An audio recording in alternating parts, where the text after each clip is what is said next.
सुनील भाई साहब, जो बात आज प्रोटेम स्पीकर अकबरुद्दीन ओवैसी साहब को बनाया गया और बीजेपी के आठ, मतलब बीजेपी ने यूनानिमसली ये डिसीजन लिया कि वो उनके सामने शपथ नहीं लेंगे।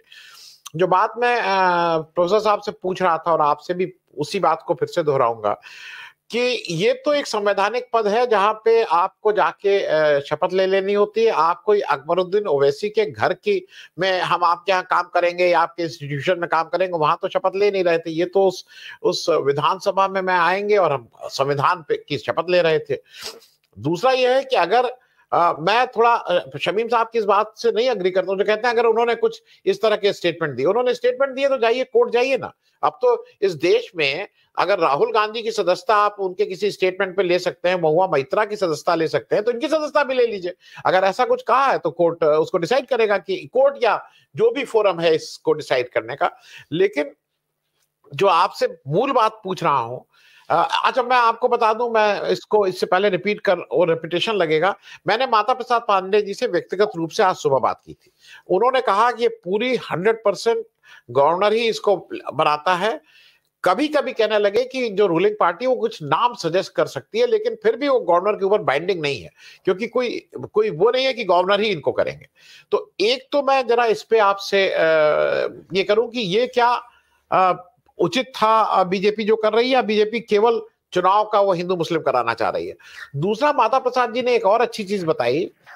उन्होंने कहा कि जब ये लोग अभी इसमें इस वोट उस अपना ओथ नहीं ले रहे हैं, तो सबसे पहले स्पीकर का चुनाव होगा। तो कहने लगे कि नॉन मेंबर होने के कारण ये स्पीकर के चुनाव में भाग नहीं ले सकते हैं, क्योंकि जब प्रोटेम स्पीकर सबको करेगा फिर सबसे पहला जो एजेंडा होगा वो स्पीकर का चुनाव होगा।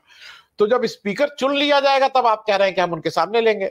तो आप एक ऐसे व्यक्ति के सामने जाके वो लेंगे जिसमें आप खुद पार्टिसिपेट ही नहीं कर रहे हैं। तो इस सारी चीज को, हर चीज को जो बीजेपी हिंदू मुस्लिम बनाती है, और ये बिना केंद्रीय नेतृत्व की शाह के तो हुआ नहीं है। गवर्नर साहब भी इनकी पुरानी बीजेपी की कार्यकर्ता रही हैं, उनकी स्टेट प्रेसिडेंट रही हैं, नेशनल जनरल सेक्रेटरी रही हैं, इलेक्शन लड़ी हुई हैं, वो भी बिल के ऊपर बैठी रही थी, उनके अगेंस्ट भी तमिलनाडु तेलंगाना सरकार सुप्रीम कोर्ट गई है। मतलब वो बीजेपी की लाइन को जानती है क्या है। इस पे एक आपका शुरुआती वक्तव्य ले लें सुनील भाई साहब, फिर। धन्यवाद आनंद जी। बीजेपी जो तेलंगाना में कर रही है वो पहली बार नहीं कर रही है। 2018 का जो चुनाव हुआ था उस समय भी AIMIM के ही विधायक जी प्रोटेम स्पीकर बने थे। उस समय भी टी राजा सिंह ने वहां उनके सामने शपथ लेने से इनकार कर दिया था। यह भारतीय जनता पार्टी की अपनी राजनीति का हिस्सा है। सवाल इस बात का है कि एक मान्य परंपरा है कि सदन का सीनियर मोस्ट विधायक उसको प्रोटेम स्पीकर बनाया जाता है, और यह सत्तारूढ़ दल का प्रोग्रेटिव नहीं है, यह राज्यपाल का प्रोग्रेटिव है। 6 बार के विधायक हैं जिनको आपने बनाया है प्रोटेम स्पीकर, अकबरुद्दीन ओवैसी साहब। आप नियमानुसार अगर आप बात करेंगे तो इसमें कुछ भी गलत नहीं है। रही बात की परंपराओं को माने न मानने की, तो राज्यपाल महोदय तो जैसे खुद भी आप जान लें कि वो कितनी परंपराओं को और कानूनों को मान रहे हैं लोग। जब विधानसभा के द्वारा पारित विधेयकों को कानून बनाने के लिए अनुमति देने में महीनों महीनों लगा दे रहे हैं, तो अब कितने कानून सम्मत है और कितनी संविधान की परंपराओं को मान रहे हैं, आपकी भी जानकारी में है, पूरे देश की जानकारी में है। यह केवल और केवल यह हिस्सा है जो जिस राजनीति को भारतीय जनता पार्टी करती आ रही है उसी का हिस्सा है। और आप ये भी याद कीजिए कि यह राजा सिंह जी हैं जिनके खिलाफ MIM ने उम्मीदवार भी नहीं उतारा था। जहां से चुनाव जीत करके आए हैं, गोशलापुर या क्या उसका कंस्टिट्यूंसी का नाम है, जहां से पिछली बार भी चुनाव जीते थे, वहां पे MIM का कैंडिडेट नहीं था। कहा जा रहा था कि वह BRS को सहयोग करने के लिए अपना उम्मीदवार नहीं उतारा है। वहां पे बड़ी संख्या में उस इलाके में कहा जाता है अल्पसंख्यक मतदाता है। यह लगातार पिछला भी चुनाव जीता था राजा सिंह ने वहीं से, और इस बार चुनाव जीत करके वहां से आए हैं। यह केवल राजनीतिक बयानबाजी है। और MIM की नजदीकियां किसके साथ है ये तो तेलंगाना के चुनाव में पता चल गया। जो MIM महाराष्ट्र में, बंगाल में, बिहार में, यहाँ वहां 50 सीट पे चुनाव लड़ती है, जहां पर उसका कोई संगठन भी ठीक से नहीं है, वहां तेलंगाना जो उसका अपना राज्य है अपने राज्य में केवल 9 सीटों में चुनाव लड़ी, किसकी मदद कर रही थी वो? या दूसरे राज्यों में वो जाती है तो किसकी मदद करने के लिए जाती है? यह अब जो कांग्रेस का आरोप है कि बीआरएस और एमआईएम और बीजेपी ये तीनों एक साथ है और एक ही नाव पे सवार हैं, ये गलत नहीं है। इसको इनकार करना, इस पर विश्वास करना कठिन है। कहां पे ये लगा कि एमआईएम उन ताकतों के साथ खड़ी है जो भारतीय जनता पार्टी के विरोध में खड़े हैं? अगर कांग्रेस के साथ दुर्लभ संधि का आरोप जो बीजेपी के नेता राजा सिंह साहब आरोप लगा रहे हैं, तो वो ये बतावे ना कि बीजेपी के खिलाफ कहां लड़ रही है भाई, कहां पे उन्होंने ये कहा। और बीजेपी भी कहां लड़ रही है बीआरएस के खिलाफ? अगर बीआरएस के खिलाफ बीजेपी नहीं लड़ रही है, क्या बीजेपी को संसद में सहयोग नहीं कर रही है बीआरएस? क्या अन्य मोर्चों पर बीजेपी और बीआरएस में तालमेल नहीं है? और अगर बीजेपी और बीआरएस में तालमेल है और एमआईएम बीआरएस का समर्थन कर रही है, क्या खुलेआम एमआईएम ने नहीं कहा कि बीआरएस की सरकार बननी चाहिए तेलंगाना में? तो जिस राजनीतिक दल से बीजेपी का संबंध है, उस राजनीतिक दल की सरकार बनाने के लिए एमआईएम तरफदारी कर रही है, तो संबंध किसके साथ हुआ? कांग्रेस के साथ तो नहीं हुआ ना। किस कहानी को बता रहे हैं आप तेलंगाना के लोग उसको मान जाएंगे? ये तथ्य है ना कि अकबर ओवैसी साहब ने लगातार कहा है कि तेलंगाना में रीजनल पार्टी बीआरएस की सरकार बननी चाहिए, बयान दिया उन्होंने बाकायदे। उनसे जब पूछा गया कि जब आप केवल 9 जगहों पर उम्मीदवार क्यों खड़े किए हैं, तो उन्होंने कहा कि मैं चाहता हूं कि बीआरएस की सरकार तेलंगाना में बने। और बीआरएस कौन है? बीआरएस तेलंगाना को बीजेपी को सहयोग करती रही है। जितने भी बिल विधेयक पास हुए हैं संसद में जिसका संयुक्त विपक्ष ने विरोध किया, उन सभी विधेयकों पर बीआरएस ने बीजेपी का साथ दिया। एक मैंने उदाहरण के लिए भी किसी भी विधेयक का आप नाम नहीं ले सकते। तीसरी चीज, जब बीजेपी के खिलाफ सभी विपक्षी दल इंडिया दल समूह के नाम पर एकत्रित हो रहे थे, तो बीआरएस ही है जो तीसरा मोर्चा बनाने का प्रयास कर रही है।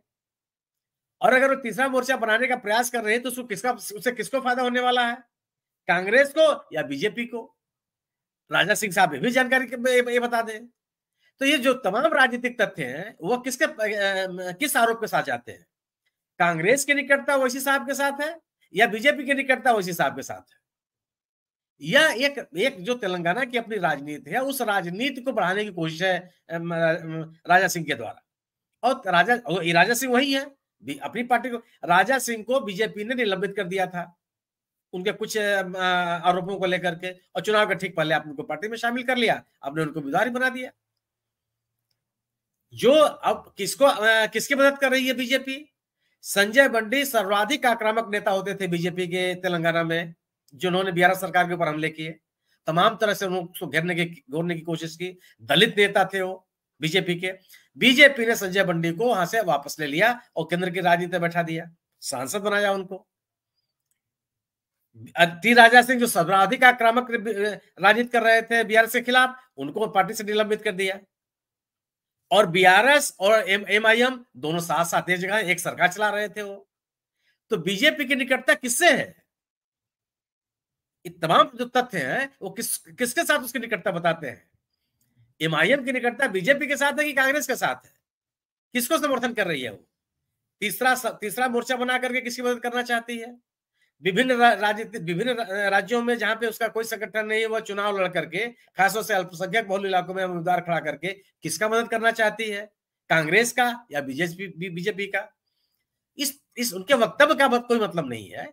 केवल यह है कि वह जिस राजनीति को करना चाहते हैं उस राजनीति को ही बढ़ाने की कोशिश कर रहे हैं तेलंगाना में। तो सुनील भाई साहब, ये जरा मुझे बताइए कि अब जब कन्हैया लाल की तरह इसको भी ये सोची समझी राजनीति है, ये कोई ऐसा नहीं है कि वहां के 8 लोगों ने मिलकर बैठ के कहा कि हम ऐसे करेंगे, ये यहां से डायरेक्शन हो रहा है। ऐसे में जैसे दानिश अली वाला मामला है, नवाब मलिक का मामला है, आपको क्या लगता है कि इनडायरेक्टली तेलंगाना में खास करके जो जैसे मैं रीड कर रहा हूं कि एआईएमआईएम का एक और स्टेटमेंट पहले था जब इंडिया बन रहा था कि भाई हम लोगों को बुलाया ही नहीं जाता है, हम लोग तो आने को, उन्होंने इस तरह के स्टेटमेंट भी दिए थे।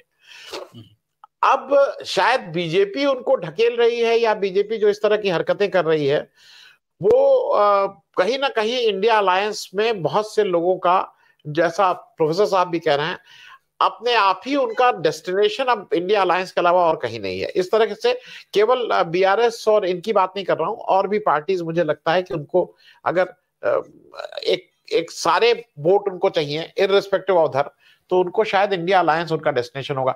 तो इंडिया अलायंस का कहीं ना कहीं इसमें आप एक कुछ देख रहे हैं कि लॉन्ग टर्म फायदा, तो नहीं बोलूंगा ये कौन सा फायदा है कि मुसलमान को गाली दे के इधर ले आए, लेकिन एक रोल कहीं ना कहीं इंडिया अलायंस का जरूर आ रहा है कि ऐसे लोगों को, ऐसी पार्टीज को, ऐसे उनके लिए एक घर तो बन रहा है कि भाई यहाँ पे जा सकते हैं अगर मुझे कोई डांट रहा है, गाली दे रहा है तो। ठीक है, जो कोई भी गैर भाजपा राजनीतिक दल है उसके उसके पास इंडिया दल समूह के अलावा कोई विकल्प नहीं है, क्योंकि कोई एक राजनीतिक दल किसी भी एक राज्य में, भले ही वह सत्ता में क्यों ना हो, वह अपने बलबूते बीजेपी से लड़ने की स्थिति में नहीं है। कोई भी राज्य, मैं आपसे भी कह सकता हूं कि अगर पश्चिम बंगाल को आप देख लीजिए, वहां टीएमसी सत्ता में है, मुख्यमंत्री जी है ममता जी, लेकिन लोकसभा का चुनाव अपने बलबूते लड़ लेंगी और वही परफॉर्मेंस होगा, और वही कांग्रेस भी लड़े, वही वामपंथी भी लड़े, वही उनको परफॉर्मेंस मिलेगी। ये नहीं होने वाला है, क्योंकि गैर भाजपा वोटों का बंटवारा हो जाएगा। और गैर भाजपा जो, क्योंकि बीजेपी का जो प्रतिबद्ध मतदाता है वो तो कमिटेड है, वो नहीं जाने वाला है। 30% है, 35% है, 40%, जितना भी है वो उनके साथ है। अब केवल यह है कि जो गैर भाजपा मतदाता है, उन गैर भाजपा मतदाताओं को एक जगह रखने के लिए आवश्यक है उन दलों के लिए भी जो गैर भाजपा के खिलाफ राजनीति करते हैं। भाजपा के खिलाफ राजनीति करने वाले दलों के लिए अल्पसंख्यक वर्ग एक बड़ा मतदाता है, चाहे वो मायावती जी हो, चाहे वो बीआरएस हो, चाहे वो कांग्रेस हो, चाहे वो अखिलेश समाजवादी पार्टी हो, चाहे आरजेडी हो, चाहे जेडीयू हो।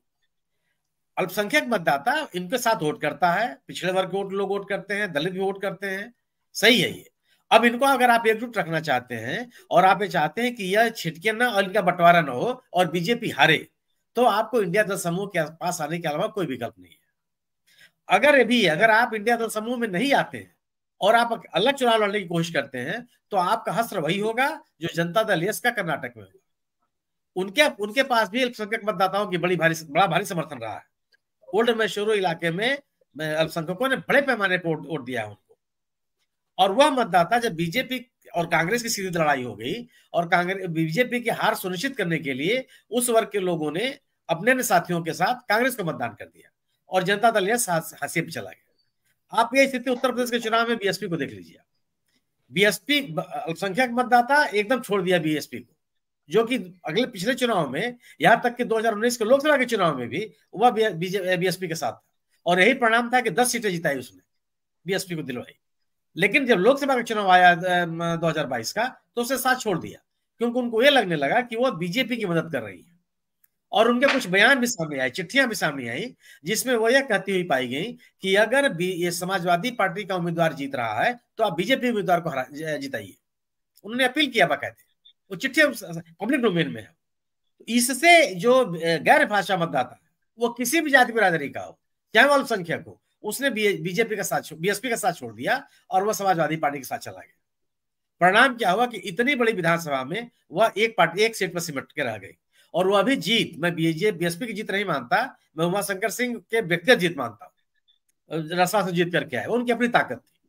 बीएसपी को लोगों ने एकदम मत प्रतिशत गिर करके एकदम नीचे चला आया बीएसपी का। यह उन सभी राज्यों में हुआ जहां पर किसी भी दल ने, अब आप टीएमसी को देखिए ना, मुर्शिदाबाद जिले में एक विधानसभा के उपचुनाव में टीएमसी का उम्मीदवार हार गया और कांग्रेस का उम्मीदवार जीत गया। जब से टीएमसी विधानसभा में है पश्चिम बंगाल में, पहली बार हुआ है कि टीएमसी कोई उपचुनाव हारी है, कोई उपचुनाव नहीं हारी थी, और उस वहां के लोगों ने जिता दिया कांग्रेस को। यह एक संदेश यह है कि वह किसी पार्टी के साथ, उस पार्टी के साथ जाने के लिए तैयार नहीं है जो जरूरत पड़ने पर किसी दिशा में बीजेपी का समर्थन कर सकती है। गैर बीजेपी मतदाता ऐसे राजनीतिक दल के साथ जाने के लिए तैयार नहीं है ऐसे। और अगर आप इंडिया दल समूह के साथ नहीं है, माने जो बीजेपी विरोधी राजनीतिक दल हैं, अगर आप उनके साथ नहीं है, तो यह संदेश जाता है उन वर्गों में कि आप बीजेपी की मदद कर रहे हैं। आप एमआईएम की को ही देख लीजिए। आप एमआईएम ने बिहार में सीमांचल इलाके में 5 सीटें जीती, बड़ी उपलब्धि थी उनकी। बिहार के ही बाद बंगाल का चुनाव हुआ, जमानत जब्त हो गई। अभी झारखंड में एक डिमरी विधानसभा का उपचुनाव हुआ, पर्याप्त संख्या में अल्पसंख्यक है वहां, 3,000 वोट भी नहीं मिले एमआईएम को। बिहार के बाद जितने राज्यों में विधानसभा के चुनाव हुए, एमआईएम ने जहां जहां अपने उम्मीदवार खड़े किए, सबकी क्या स्थिति हुई सब आपके सामने है। क्योंकि अल्पसंख्यक समुदाय ने उनको भी मान लिया कि ये बीजेपी के साथ जा रहा है, बीजेपी के समर्थन में खड़े हो रहा है या बीजेपी की मदद करते हुए दिख रहा है। आज अगर आप बीजेपी के खिलाफ राजनीति करना चाहते हैं तो आपके लिए मजबूरी हो जाएगी कि आप इंडिया दल समूह के साथ जाए। क्यों कि कांग्रेस अकेली राजनीतिक दल बन के उभरी है जो बीजेपी के खिलाफ है।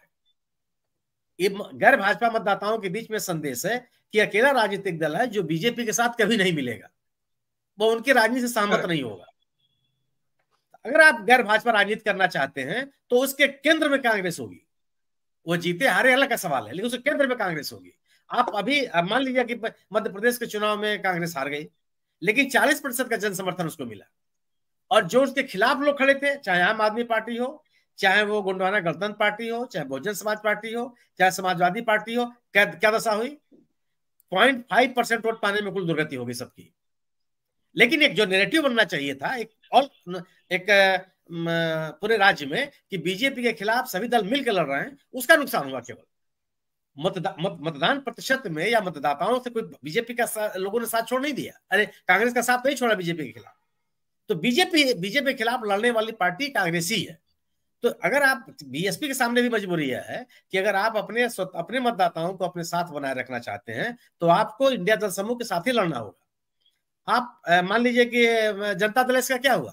जनता दल ने चुनाव के बाद लोकसभा चुनाव के मद्देनजर बीजेपी के साथ समझौता कर लिया।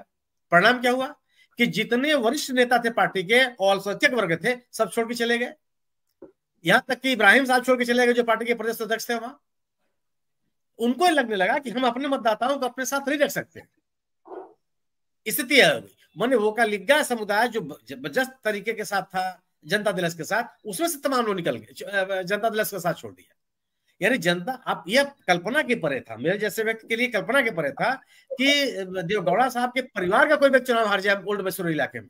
उनका ग्रैंडसन चुनाव हार गया विधानसभा का, मतदान प्रतिशत नीचे गिर गया। अब लड़ाई चूंकि देश में सीधी सीधी है, या बीजेपी है या उसके सामने कांग्रेस है। एक इस तरह का चुनाव हो रहा है कि या तो भाजपा के साथ लोग हैं या गैर भाजपा के साथ। गैर भाजपा के साथ उसी दल के साथ है जो उस दल के साथ लड़ता हुआ दिख रहा है और उनको विश्वास हो कि वह बीजेपी के साथ किसी दशा में नहीं जाएगा। यह विश्वास बीएसपी कायम करने में विफल रही है। इस तरह का अविश्वास का संकट समाजवादी पार्टी के सामने ही पैदा हुआ है। इस तरह का विश्वास का संकट जनता दल के साथ ही पैदा हुआ है। और स्थिति यह है कि गैर भाजपा राजनीति के केंद्र में कांग्रेस है। कांग्रेस जो कि इंडिया दल समूह के साथ है, तो अगर आप गैर भाजपा राजनीति करना चाहते हैं तो आपको इंडिया दल समूह में आप आना ही आपकी बाध्यता है। अन्यथा आप चुनावी राजनीति में आप फांसी पे चले जाएंगे। मायावती जो कर रही है उस बात को प्रमाणित कर रही है कि वो बीजेपी के दबाव में राजनीति कर रही है। अगर दानिश अली कांग्रेस के निकट जा भी रहे हैं तो आज कौन चुनाव हो रहा है? आज तो सवाल यह है कि आपके संसद सदस्य के खिलाफ एक अपशब्दों का प्रयोग किया गया संसद में, आप उसके साथ तो खड़े हुए दिखाई पड़िए, और वह उन शब्दों का प्रयोग बीजेपी के सांसद ने किया। तो आप बीजेपी के खिलाफ बोलना नहीं चाहते, अपने सांसद के साथ आप नहीं खड़े होना चाहते और उसको आप पार्टी से निष्कासित कर दे रहे हैं। इस राजनीति का संदेश उन लोगों के बीच में क्या जाएगा जो बीजेपी के खिलाफ है? क्या इसे नहीं प्रतीत होता कि आप बीजेपी के निकट हैं, बीजेपी का साथ देते हुए दिख रही हैं आप? यह मजबूरी होती जा रही है उनकी। और अगर यह राजनीति उनकी, सवाल है कि अगर आपको बीजेपी के खिलाफ राजनीति करना है तो वो राजनीति करते हुए दिखे तो आप आज किसी के खिलाफ, आज आपको कांग्रेस से लड़ना है, समाजवादी पार्टी से लड़ना है कि बीजेपी से लड़ना है? आपको अपनी प्राथमिकता ही नहीं पता। अगर आप समाजवादी पार्टी से लड़ेंगे, कांग्रेस से लड़ेंगे, तो आप बीजेपी की मदद करेंगे कि बीजेपी ताकतवर पार्टी है, सत्ता में है वो। तो सत्ता से बाहर किसको करना है? समाजवादी पार्टी को। अगर सत्ता के खिलाफ आपको लड़ना है तो सत्ता विरोधी ताकतों के साथ आपको आना ही आना होगा, और आप नहीं आते हैं तो सत्ता विरोधी मतदाताओं को अपने साथ रख नहीं सकते हैं आप। जी, सारी चीजें रिलेटेड है। महुआ मैत्रा वाले केस में बीजेपी ने बहुत साफ संदेश दिया है, बीजेपी नेतृत्व ने, कि अगर अडानी के खिलाफ इस देश में कहीं कोई भी बोलेगा, कुछ भी बोलेगा, तो हम उसको फिर मतलब उसकी सदस्यता भी लेंगे, और जैसी उम्मीद की जा रही है कि महुआ मैत्रा को 3 साल की सजा, मतलब सजा का भी प्रावधान है, तो वो मुकदमा चला के सजा भी करवाएंगे, और वो ये देखेंगे कि कम से कम अगले 8-10 साल तक महुआ मैत्रा पावर पॉलिटिक्स में ना आ पाए। ये बिल्कुल उनकी उनकी तरफ से पूरी कोशिश है। मैं कल सुन के मुझे ताज्जुब हो रहा था, और मैं नाम से ले लूं, कल बरखा दत्त जी एक अंग्रेजी चैनल में वो भी रात में एक डिस्कशन कर रहे थे, और वहां पे ऐसे ऐसे लोग जिन्होंने लोकसभा का मुंह नहीं देखा है, जो लोगों का केवल ये रहा है कि किसी लोकसभा के किसी एमपी और मंत्री जी के अगल बगल घूम के दलाली का काम किया है, वो वहां कह रहे थे कि लोकसभा में कैसे महुआ मैत्रा को, she was renting, she was childish, she was kiddish. अरे भाई, हर एक का अपने अपने ढंग से कहने का वो होता है, स्टाइल होती है। आप रेंटिंग और ये सब अगर बोल रही हैं तो लोहिया जी को तो मालूम नहीं आप क्या कहते हैं। जो लोहिया जी जिस तरह की बातें करते हैं वो उठा के देख लीजिए, तो रेंटिंग से कहीं आगे की बात थी। मैं ये बात इसलिए कह रहा हूं सुनील जी कि महुआ मैत्रा ने जो किया जो नहीं किया उसका एक प्रोसेस होता, वो कहीं पे प्रोसेस में बीजेपी या स्पीकर साहब या पूरी लोकसभा इन टोटलिटी ईमानदार नहीं दिखी है। आप उनको हटाते तो उस प्रोसेस को पूरा होने देते, उनको भी बुलाते, उनको भी करते, तर्क होते। आपने जितनी हड़बड़ाहट में उनको हटाया है, तो क्या ये मैसेजिंग के लिए हटाया है? और महुआ मैत्रा में एक चीज आपसे और पूछ लूं, फिर वही चीज शमीम साहब आपसे भी पूछ लूंगा चलते चलते, बस बहुत ही संक्षेप में, कि सुनील जी आपको क्या लगता है कि महुआ मैत्रा, एक्सपेल्ड महुआ मैत्रा बीजेपी के लिए ज्यादा मुश्किल है बनिस्बत अगर वो संसद में रहती? सुनील जी। वो संसद में भी उनके लिए भारी पड़ रही थी और बाहर तो और भारी पड़ेंगी। मेरा अपना मानना यह है कि लोकसभा के चुनाव में पश्चिम बंगाल में महुआ मैत्रा के साथ किए गए इस बर्ताव का भारी कीमत चुकानी पड़ेगी कांग्रेस, बीजेपी को। बीजेपी ने जो कुछ भी किया महुआ मैत्रा के साथ, सवाल इस बात का है कि अगर आप किसी को सजा देना चाहते हैं तो उस अपराध के कानून के तहत सजा देंगे या? अगर पासवर्ड देना, अपना ईमेल किसी के साथ शेयर करना, ये तो अपराध नहीं है, किसी कानून में इसका अपराध आपने घोषित नहीं किया है। पैसा लेके सवाल पूछना अपराध है, गंभीर अपराध है, और किसी को इसके लिए बख्शा नहीं जाना चाहिए। लेकिन यह आरोप प्रमाणित तो हो। क्या इस आरोप की जांच कोई एथिक्स कमेटी कर सकती है? एथिक्स कमेटी के दायरे में कोई ऐसी जांच आती है जो अपराध की श्रेणी में आता हो? आपने 2005, 2004 या 5 में जब वो 11 संसद सदस्यों की संस्था गई थी, तो उसमें क्या था? उसमें पैसा लेते हुए वो सम्मानित सांसद लोग दिखाई पड़े थे, दुनिया ने देखा था उनको, और बातचीत में वो एक्सेप्ट करते हुए पाए गए थे कि हाँ उन्होंने पैसा लिया है।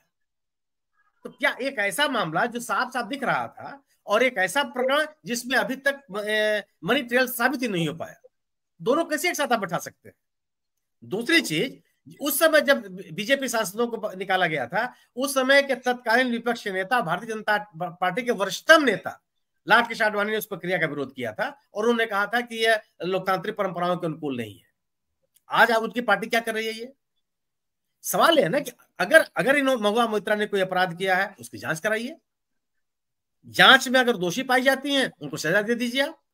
उस आरोप की जांच करने के लिए एक विशेष समिति बनाया था लोकसभा ने, और चूंकि सभी मामले प्रमाणित हो गए थे, इसलिए लोकसभा के स्पीकर सोमनाथ चटर्जी ने किसी को अनुमति नहीं दी बोलने की। लेकिन उससे बहस हुई थी, बहस 1 घंटे की नहीं हुई, पूरा एक दिन बहस रहा, दूसरा दिन निर्णय हुआ था। मेरा अपना मानना है कि अगर आप यह संदेश एक उद्योगपति के साथ खड़ी हुई सरकार क्यों दिखाई पड़ती है, ये तो सरकार के लोग जाने, लेकिन इसका डाउन द लाइन संदेश अच्छा नहीं जाता। लेकिन है क्या कि इस पार्टी को विश्वास है कि उसकी जो ध्रुवीकरण की राजनीति है वो सफल होती रहती है, उसको अपने उस राजनीति पर भरोसा है, उसने इन मूल्यों और मानदंडों और परंपराओं की बहुत परवाह करती नहीं है। और मेरा अपना मानना है कि ये पूरे वो तमाम लोग जो लोकतांत्रिक मूल्यों परंपराओं में विश्वास रखते हैं, महुआ मैत्रा के साथ हुए इस निर्णय के पक्ष में नहीं खड़े हो सकते, वो विरोध में खड़े होंगे, क्योंकि न तो इससे आपने संसद की गरिमा बचाई। संसद की गरिमा ये नहीं है, पहली बार की एक सांसद जो मजबूती के साथ सरकार के खिलाफ खड़ी हो रही थी, आप यह विरोध की आवाज को बंद करने की कोशिश के तहत किस श्रेणी में लेंगे? आप मुझे बताइए। आप और उस सांसद का परफॉर्मेंस देख लीजिए, आप भले उससे सवाल कम पूछे हो, लेकिन उनकी बहसों में भागीदारी विभिन्न सार्वजनिक मुद्दों को उठाने का प्रतिशत वो तमाम सांसदों से बहुत बेहतर है जो कई साल के सांसद हैं। एक परफॉर्म करने वाले सांसद के साथ उसकी आवाज को दबाने की यह कोशिश है, असहमति को स्थान न देने की कोशिश है। न तो इससे लोकतांत्रिक मर्यादाओं का पालन हुआ, न संसद की गरिमा का पालन हुआ, और नहीं अपराध करने वालों को कोई संदेश है। यह है कि आप सरकार के साथ खड़े हैं, कोई भी अपराध कर लीजिए, कोई पूछने वाला नहीं है। क्यों कि अगर आप संसद की गरिमा को ही आपका ख्याल है, तब रमेश बिधुड़ी साहब के साथ जो शिकायत है उसका जांच क्यों नहीं की गई? महुआ मोइत्रा ने निशिकांत दुबे जी के खिलाफ जो शिकायत की उसकी जांच क्यों नहीं की गई? क्यों नहीं जांच की जा रही है? तो मेरा अपना मानना है कि संसद से निकाली गई जो महुआ मोइत्रा है वो खास तौर से मुझे लगता है कि पूरे देश में और विशेष रूप से पश्चिम बंगाल में बीजेपी के लिए भारी साबित होंगी।